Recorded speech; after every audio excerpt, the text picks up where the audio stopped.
Hello everyone, today we want to solve this problem together and find A and B. To simplify this equation, we want to get rid of the square root. Because of that, we define two new variables, the square root of A equals to X and a square root of B equals to Y. So because of that, A equals to X squared and square root of A is X and y squared times y. This is our first equation. We repeat the process for the second equation and we will have y squared times x, x squared times y. From the first one, we will have x cubed plus y cubed equals to 183.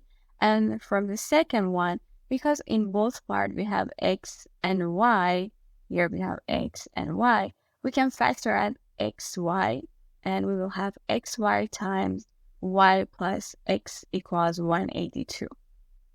So now we have two equations and we want to find x and y. For the first one, we have a formula for x cubed plus y cubed, and this is the exact formula that we are using. X cubed plus y cubed equals to x plus y times x squared y squared minus xy. We want to find x and y in both equations because here we have xy and y plus x. So now we have x plus y here too. Because we have x squared and y squared here, and now we want to find again x plus y, we can write this one as x plus y squared minus 2xy because we don't have plus 2xy here. So here we will have minus 3xy. So now from the first equation, we have x plus y times x plus y squared minus 3xy. And from the second one, we have xy, y plus x.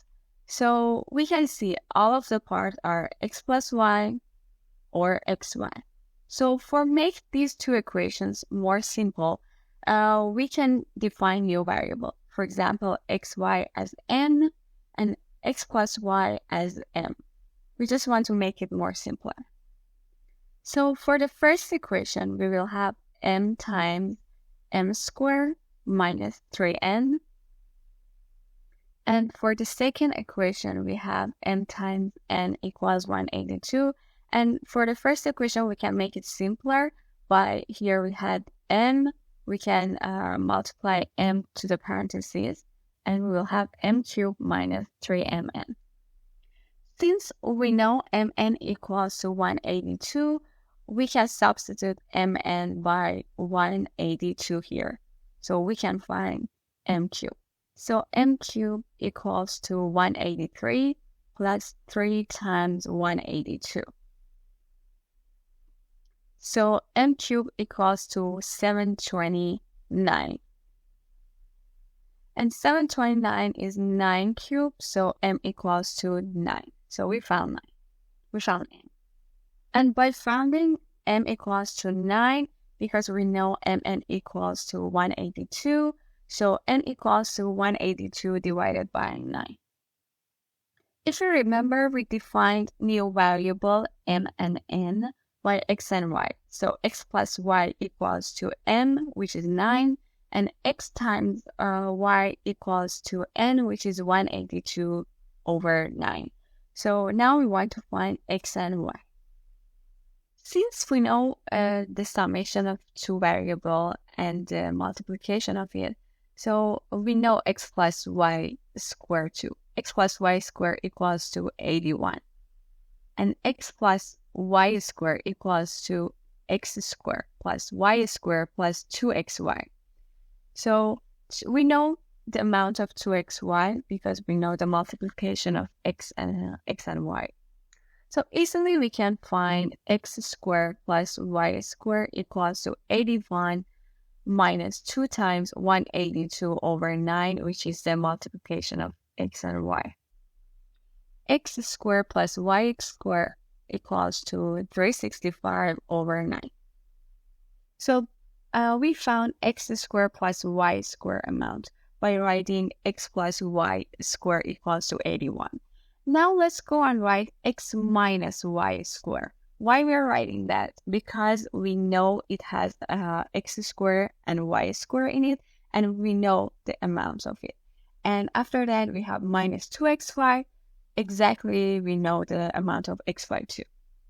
So instead of x squared plus y squared, we can write 365 divided by 9, and minus 2xy equals to minus 2 times 182 over 9, which is our xy.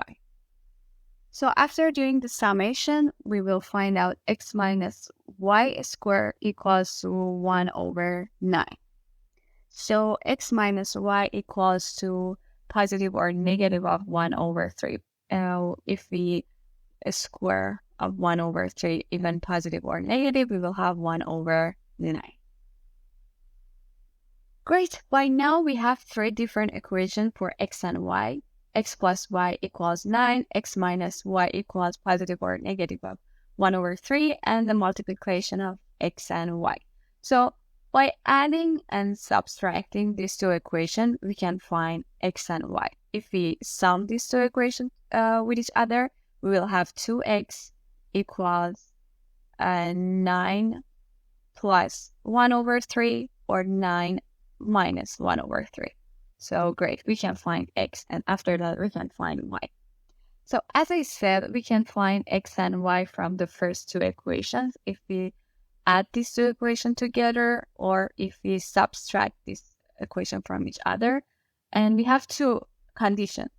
We have 2 scenarios. X minus y equals to positive of 1 over 3, and the other one is x minus y equals to negative of 1 over 3. So in one of them, x equals to 9 over 2 plus 1 over 6, and y is going to be 9 over 2 minus 1 over 6. And at the other time, x equals to 9 over 2 minus 1 over 6, and y equals to 9 over 2 plus 1 over 6. So here we will have x equals to 14 over 3 and y equals to 13 over 3. And again, another scenario is x equals to 13 over 3 and y equals to 14 over 3. And as you remember, at the beginning, in the first step, we define the square root of a equals to x and the square root of b equals to y. So for finding a and b, we need to find x squared. So this is our x squared and y squared, x squared and y squared. And this is our final answer for the first equation. Thank you so much for watching us. I hope you enjoyed the video.